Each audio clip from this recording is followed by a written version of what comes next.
is the book that I'll be reading from today is a collection of short stories, and I'll be reading one short story to you today. It's the story that I mentioned in my previous video about the squire who invited people into his house. It's called Christmas Eve. I found this really cool site that provides books that already don't have copyright, and now I can read them to you guys for free. Okay, so let's get to it. This is Christmas Eve by Washington Irving. It starts with a poem. Saint Francis and Saint Benedict, bless this house from wicked wight, from the nightmare and the goblin, that is hide, good fellow Robin, keep it from all evil spirits, fairies, weasels, rats, and ferrets, from curfew time to the next prime. Cartwright. I adjusted the camera a little bit, and now let's get to the actual story. It was a brilliant moonlight night, but extremely cold. Our chaise whirled rapidly over the frozen ground. The postboy smacked his whip incessantly, and a part of the time his horses were on a gallop. He knows where he is going, said my companion, laughing, and is eager to arrive in time for some of the merriment and good cheer of the servants' hall. My father, you must know, he is a bigoted devotee of the old school, and prides himself upon keeping up something of the old English hospitality. He is a tolerable specimen of what you will rarely meet with nowadays in its purity, the old English country gentleman, for our men of fortune spend so much of their time in town, and fashion is carried so much into the country, that the strong rich peculiarities of ancient rural life are almost polished away. My father, however, from early years took honest Beecham, and there's a note here that says that it's Beecham's Complete Gentleman, written in 1622. Okay, where was I? Took honest Beecham for his textbook instead of Chesterfield. He determined in his own mind that there was no condition more truly honourable and enviable than that of a country gentleman on his paternal lands, and therefore passes the whole of his time on his estate. He is a strenuous advocate for the revival of the old rural games and holiday observances, and is deeply read in the writers, ancient and modern, who have treated on the subject. Indeed, his favorite range of reading is among the authors who flourished at least 2 centuries since, who, he insists, wrote and thought more like true Englishmen than any of their successors. He even regrets sometimes that he had not been born a few centuries earlier, when England was itself and had its peculiar manners and customs. As he lives at some distance from the main road, in rather a lonely part of the country without any rival gentry near him, he has that most enviable of all blessings to an Englishman, an opportunity of indulging the bent of his own humour without molestation.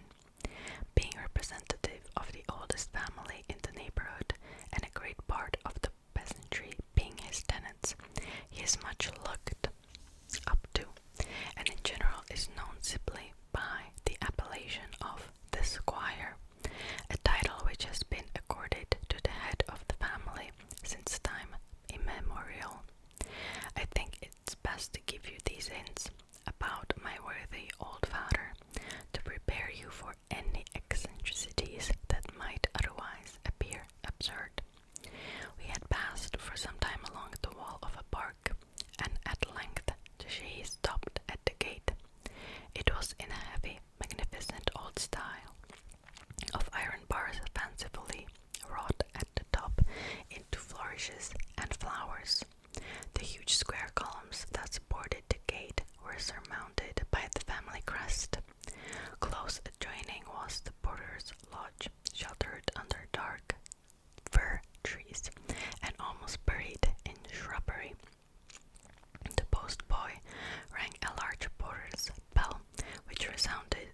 still frosty air, and was answered by the distant barking of dogs, with which the mansion house seemed garrisoned. An old woman immediately appeared at the gate. As the moonlight fell strongly upon her, I had a full view of a little primitive dame, dressed very much in the antique taste, with a neat kerchief and stomacher, and her silver hair peeping from under a cap of snowy whiteness. She came curtsying forth, with many expressions of simple joy at seeing her young master. Her husband, it seemed, was up at the housekeeping Christmas Eve in the servants' hall. They could not do without him, as he was the best hand at song and story in the household. My friend proposed that we should alight and walk through the park to the hall, which was at no great distance, while the chaise should follow on. Our road wound through a noble avenue of trees, among the naked branches of which the moon glittered as she rolled through the deep fold of a cloudless sky. The lawn beyond was sheeted with a slight covering of snow, which here and there sparkled as the moonbeams caught a frosty crystal, and at a distance might be seen a thin transparent vapor stealing up from the low grounds and threatening gradually to shroud the landscape. My companion looked around him with transport. "How often," said he, "have I scampered up this avenue on returning home on school vacations? How often have I played under these trees when a boy? I feel a degree of filial reverence for them, as we look up to those who have cherished us in childhood. My father was always sculpturous in exacting our holidays and having us around him on family festivals. He used to direct and superintend our games with the strictness that some parents do the studies of their children. He was very particular that we should play the old English games according to their original form, and consulted old books from precedent and authority for every merry disport. Yet I assure you there never was pedantry so delightful. It was the policy of the good old English man to make his children feel that home was the happiest place in the world, and I value this delicious home feeling as one of the choicest gifts a parent could bestow." We were interrupted by the clamor of a troop of dogs of all sorts and sizes, mongrel, puppy, whelp, and hound, and curs of lower degree that disturbed by the ring of the porter's bell and the rattling of the chaise came bounding open-mouthed across the lawn. The little dogs and all, Tray, Blanche, and Sweetheart, see, they bark at me, cried Bryce Bridge, laughing. At the sound of his voice, the bark was changed into a yelp of delight, and in a moment he was surrounded and almost overpowered by the carelessness of a faithful animals. We had now come in full view of the old family mansion, partly thrown in deep shadow and partly lit up by the cold moonshine. It was an irregular building of some magnitude, and seemed to be one of the architecture of different periods. One wing was evidently very ancient, with heavy stone shafted bow windows jutting out and overrun with ivy, from among the foliage of which the small diamond-shaped panes of glass glittered with the moonbeams. The rest of the house was in the French taste of Charles II's time, having been repaired and altered, as my friend told me, by one of his ancestors who returned with that monarch at the Restoration. The grounds about the house were laid out in the formal manner of artificial flower beds, clipped shrubberies, raised terraces, and heavy stone balustrades ornamented with urns, a leaden statue or two, and a jet of water. The old gentleman, I was told, was extremely careful to preserve this obsolete finery in its original state. He admired this fashion in gardening. It had an air of magnificence, was courtly and noble, and befitting good old family style. This boasted imitation of nature in modern gathering had sprung up with modern republican notions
dragon, the Yule clock and Christmas candle were regularly burned, and the mistletoe with its white berries hung up to the imminent peril of all the pretty housemaids. Now there's a note that explains the tradition of hanging up a mistletoe. The mistletoe is still hung up in farmhouses and kitchens at Christmas, and the young men have the privilege of kissing the girls under it, plucking each time a berry from the bush. When the berries are all plucked, the privilege ceases. So intent were the servants upon their sports that we had to ring repeatedly before we could make ourselves heard. On our arrival being announced, the squire came out to receive us, accompanied by his two other sons, one a younger officer in the army, home on a leave of absence, the other an Oxonian just from the university. The squire was a fine, healthy-looking old gentleman, with silver hair curling lightly round an open, florid countenance, in which the physiognomist, with the advantage, like myself, of a previous hint or two, might discover a singular mixture of whim and benevolence. The family meeting was warm and affectionate. As the evening was far advanced, the squire would not permit us to change our traveling dresses, but ushered us at once to the company, which was assembled in a large old-fashioned hall. It was composed of different branches of a numerous family connection, where they were the usual proportion of old uncles and aunts, comfortable married dames, superannuated spinsters, blooming country cousins, half-fledged striplings, and bright-eyed boarding school hoydens. They were variously occupied, some at a round game of cards, others conversing around the fireplace. At one end of the hall was a group of the young folks, some nearly grown up, others of a more tender and budding age, fully engrossed by a merry game and a profusion of wooden horses, penny trumpets, and tattered dolls. About the floor showed traces of a troop of little fairy beings who, having frolicked through a happy day, had been carried off to slumber through a peaceful night. While the mutual greetings were going on between young Bracebridge and his relatives, I had time to scan the apartment. I have called it a hall, for so it had certainly been in old times, and the squire had evidently endeavoured to restore it to something of its primitive state. Over the heavy projecting fireplace was suspended a picture of a warrior in armour, standing by a white horse, and on the opposite wall hung a helmet, buckler, and lance. At one end, an enormous pair of antlers were inserted in the wall, the branches serving as hooks on which to suspend hats, whips, and spurs, and in the corners of the apartment were fowling pieces, fishing rods, and other sporting implements.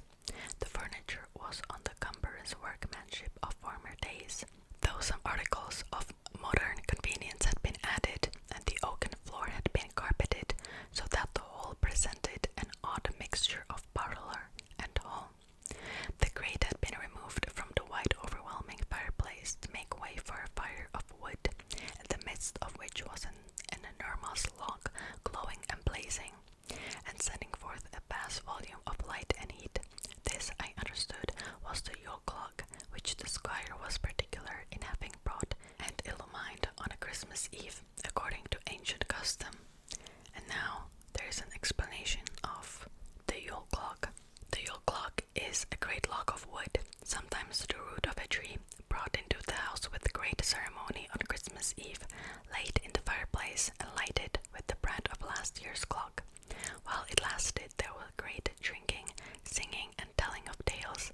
Sometimes it was accompanied by Christmas candles, but in the cottages the only light was from the ruddy blaze of the great wood fire. The Yule clock was to burn all night. If it went out, it was considered a sign of ill luck. Eric mentions it in one of his songs. Come, bring with the noise, my metric merry boys, the Christmas log to the firing, while my good dame, she, birds ye all be free, and drink to your heart's desiring. The Yule clock is still burned in many farmhouses and kitchens in England, particularly in the north, and there superstitions connected with it among the peasantry. If a squinting person come to the house while it is burning, or a person barefooted, it is considered an ill omen. The brand remaining from the Yule clock is carefully put away to light the next year's Christmas fire. It was really delightful to see the old squire seated in his hereditary elbow chair by the hospitable fireside of his ancestors, and looking round him like the sun of a system, beaming warmth and gladness to every heart. Even the very dog that lay stretched at his feet, as he lazily shifted his position and yawned, would look fondly up in his master's face, wag his tail against the floor, and stretch himself again to sleep, confident of kindness and protection. There is an emanation from the heart in genuine hospitality which cannot be described, but it is immediately felt and puts the stranger at once at his ease. I had not been seated many minutes by the comfortable hearth of the worthy old cavalier before I found myself as much at home as if I had been one of the family. Supper was announced shortly after our arrival. It was served up in a spacious oaken chamber, the panels of which shone with wax, and around which were several family portraits decorated with holly and ivy.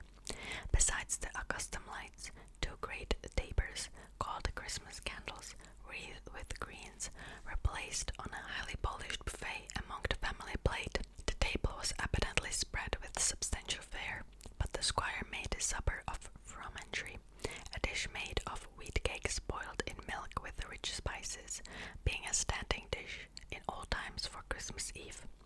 I was happy to find my old friend minced pie in the retinue of the feast, and finding him to be the perfectly orthodox, and that I need not to be ashamed of my predilection. I greeted him with all the warmth wherewith we usually greet an old and a very genteel acquaintance. The mirth of the company was greatly promoted by the humours of an eccentric personage whom Mr. Bracebridge always addressed with the quaint appellation of Master Simon. He was a tight, brisk little man, with the air of an errant old bachelor. His nose was shaped like the bill of a parrot, his face slightly pitted with the smallpox, with the dry perpetual bloom on it, like its frostbitten leaf in autumn.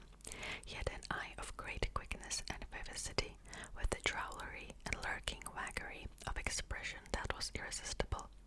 He was evidently the wit of the family, dealing very much in sly jokes and innuendos with the ladies, and making infinite merriment by harping upon all the themes which, unfortunately, my ignorance of the family chronicles did not permit me to enjoy. It seemed to be his great delight during supper to keep a young girl next to him in a continual agony of stifled laughter, in spite of her awe of the reproving looks of her mother, who sat opposite. Indeed, he was the idol of the younger part of the company, who laughed at everything he said or did, and at every turn of his countenance. I could not wonder at it, for he must have been a miracle of accomplishments in their eyes. He could imitate Punch and Judy, make an old woman of his hand with the assistance of a burnt cork and a pocket handkerchief, and cut an orange into such a ludicrous caricature that the young folks were ready to die with laughing. I was led briefly into his history by Frank Bracebridge. He was an old bachelor of a small independent income, which by careful management was sufficient for all his wants. He revolved through the family system like a vagrant comet in its orbit, sometimes visiting one branch and sometimes another quite remote, as is often the case with the gentlemen of extensive connections and small fortunes in England.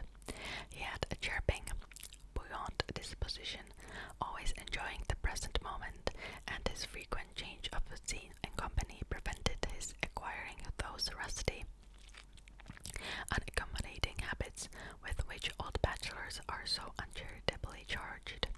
He was a complete family chronicle, being versed in the genealogy, history, and intermarriages of the whole house of Bracebridge, which made him a great favourite with the old folks. He was a beau of all the elder ladies and superannuated spinsters, among whom he was habitually considered rather a young fellow.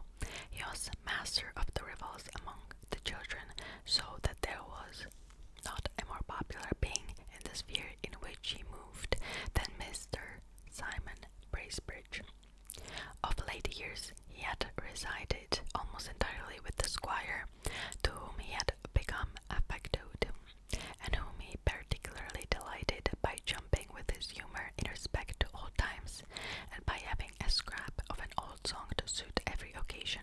We had presently a specimen of his last mentioned talent, for no sooner was supper removed, and spiced wines and other beverages peculiar to the season introduced, than Master Simon was called on for a good old Christmas song. He bestowed himself for a moment, and then, with a sparkle of the eye and a voice that was by no means bad, excepting that it ran occasionally into a falsetto like the notes of a split reed, he quavered forth a quiet old ditty. Now Christmas is come, let us beat up the drum, and call our neighbours together, and when they appear, let us make them such cheer as will keep out the wind and the weather. The supper had disposed every one to gaiety, and an old harper was summoned from the servants' hall, where he had been strumming all the evening, and to all appearance comforting himself with some of the squire's home brewed. He was a kind of hanger-on, I was told, of the establishment, and though ostensibly a resident of the village, was oftener to be found in the squire's kitchen than his own home, the old gentleman being fond of the sound of harp in hall. The dance, like most dancers after supper, was a merry one.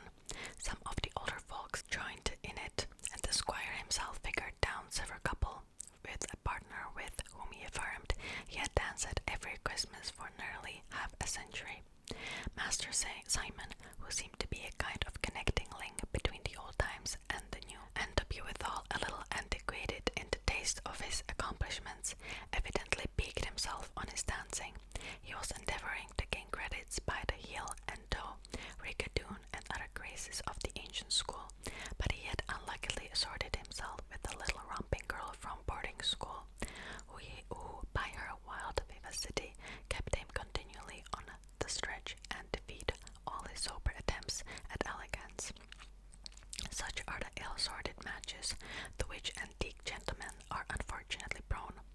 The young Oxonian, on the contrary, had let out one of his maiden aunts, on whom the rogue played 1,000 little knaveries with impunity. He was full of practical jokes, and delight was to tease his aunts and cousins. Yet, like all madcap youngsters, he was a universal favourite among the women. The most interesting couple in the dance was the young officer and a ward of the squire's, a beautiful blushing girl of 17. From several shy glances which I had noticed in the course of the evening, I suspected that there was a little kindness growing up between them, and indeed the young soldier was just the hero to captivate a romantic girl. He was tall, slender, and handsome, and, like most young British officers of late years, had picked up various small accomplishments on the continent. He could talk French and Italian, draw landscapes, sing very tolerably, dance divinely, but, above all, he had been wounded at Waterloo. What girl of 17, well read in poetry and romance, could resist such a mirror of chivalry and perfection? The moment the dance was over, he caught up a guitar, and lolling against the old marble fireplace in an attitude which I am half inclined to suspect was studied, began the little French air of the troubadour. The squire, however, exclaimed against having anything on Christmas Eve but good old English, upon which the young minstrel, casting up his eye for a moment, as if in an effort of memory, struck another strain of the charming air of gallantry, gave Eric's knight's piece to Julia. Now there's a song. Her eyes the glow warmth lend thee, the shooting stars attend thee, and the elves also, whose little eyes glow like the sparks of fire, befriend thee. No willow the wisp mislight thee, nor snake nor slow worm bite thee, but on thy way, not making a stay, since ghost there is none to affright thee, then let not the dark thee cumber. What though the moon does slumber? The stars of the night will lend thee their light, like tapers clear without number. Then, Julia, let me woo thee, thus to come unto me, and when I shall meet thy silver song might or might not have been intended in compliment to the fair Julia, for so I found his partner was called. She, however, was certainly unconscious of any such application, for she never looked at the singer, but kept her eyes cast upon the floor. Her face was suffused, it is true, with a beautiful blush, and there was a gentle heaving of the bosom, but all that was doubtless caused by the exercise of the dance. Indeed, so great was her indifference that she amused herself with plucking to pieces a choice bouquet of hot house flowers, and by the time the song was concluded, the nosegay lay in ruins on the floor. The party now broke up for the night with the kind-hearted old custom of shaking hands. As I passed through the hall on my way to my chamber, the dying embers of the yule clock still sent forth a dusky glow, and had it not been the season when no spirit dares stir abroad, I should have been half tempted to steal from my room at midnight and peep whether the fairies might not be at their revels about the hearth. My chamber was in the old part of the mansion, the ponderous furniture of which might have been fabricated in the days of the giants. The room was panelled with cornices of heavy carved work, in which flowers and grotesque faces were strangely intermingled, and a row of black-looking portraits stared mournfully at me from the walls. The bed was of rich though faded damask, with a lofty tester, and stood in a niche opposite a bow window. I had scarcely got into bed when the strain of music seemed to break forth in the air just below the window. I listened and found it proceeded from a band which I concluded to be the waits from some neighboring village. They went round the house, playing under the windows. I drew aside the curtains to hear them more distinctly. The moonbeams fell through the upper part of the casement, partially lighting up the antiquated apartment.